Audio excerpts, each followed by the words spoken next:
LFP Battery Surprise. Hi. How much should an LFP battery degrade in its life?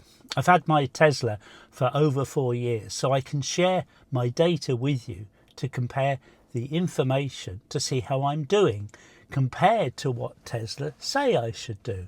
And to be honest with you, the last time I checked, I wasn't doing that well.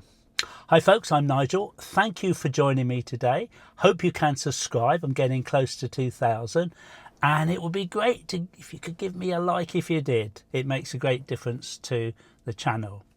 I checked recently and I was surprised pleasantly to the changes in my battery degradation at 30,000 miles life. But first, so I can give you a complete picture after 7,700 miles of owning my car, that was when the battery had degraded 7 miles, which is 2.28%.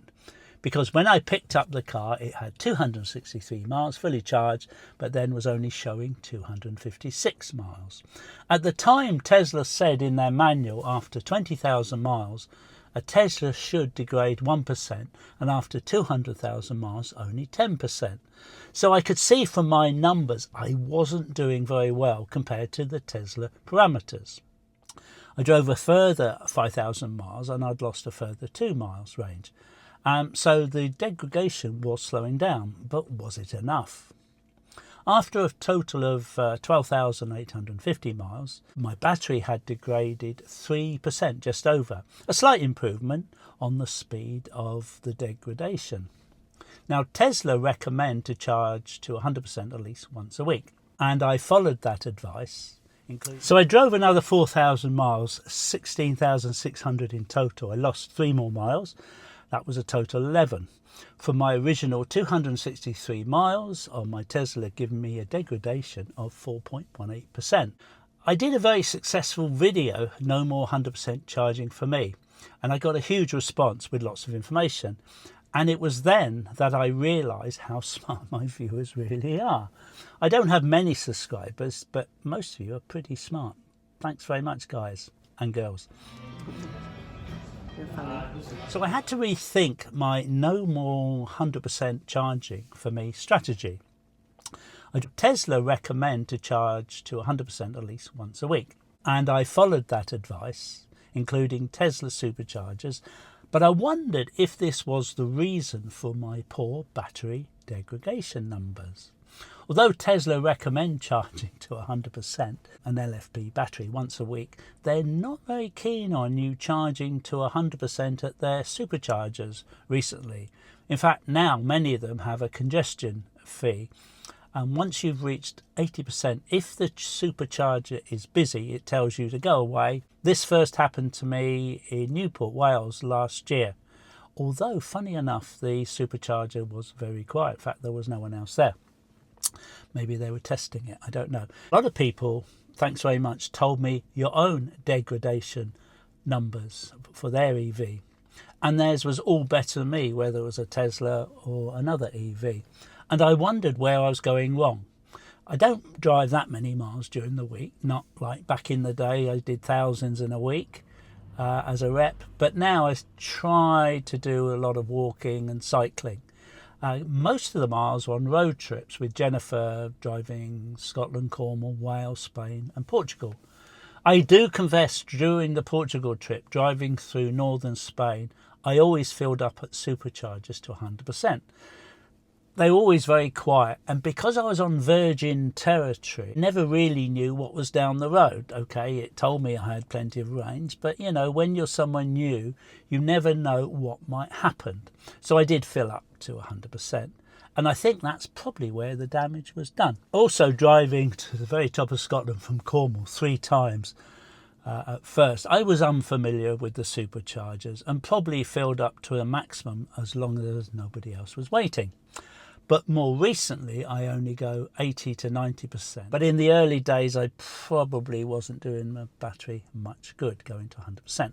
Now, some of my very smart listeners, thank you, told me to run the battery down to under 10% and charge it up to 100% on a home slow charger, which I did, but disappointingly, it made no difference. However, you never know. I base the numbers I'm giving you on when the car is fully charged, and what the touchscreen says are the miles available. At 21,000 miles, my battery had degraded in total 5.7% and a total loss of 15 miles. Now I was charging at Tesla superchargers to 80% and charging to 100% at home at least once a week. And monthly I've reduced the battery to under 10%, as recommended by a number of people who left comments, and then I charged up to 100% on my home plug. I was disappointed because I couldn't see any change, and 25,000 miles I lost a further 3 miles, and my battery had degraded 6.8%. Jennifer and I had done another road trip from Orkney to London, then to Cornwall and back, and I had a lot of Tesla free supercharging, which was very nice. Thanks very much to those people who had used my referral code, my friends, to buy a new Tesla. Thank you very much to those people. However, I had a nice surprise at 30,000 miles when my loss miles was now only 13 miles. Previously they had been 6, 8, 11, 15, 18. So it was an improvement on the 5 miles, reducing my degradation to only 4.9%. Over the couple of months since the road trip to London, I had been letting the battery go down below 10%, charging up to 100%. And I noticed each time it was going up a mile, which was great news. But a mile isn't much. But at 30,000 miles, suddenly that added up to 5 miles. The chart I've included the miles lost to try and put the whole thing in context, but I'm always aware that too many numbers can get very confusing. But you can see how the battery degrading is not going down slightly, but it has improved for the first time I've owned the car. The next graph shows what I expected to show you in this video based on my history of my degradation.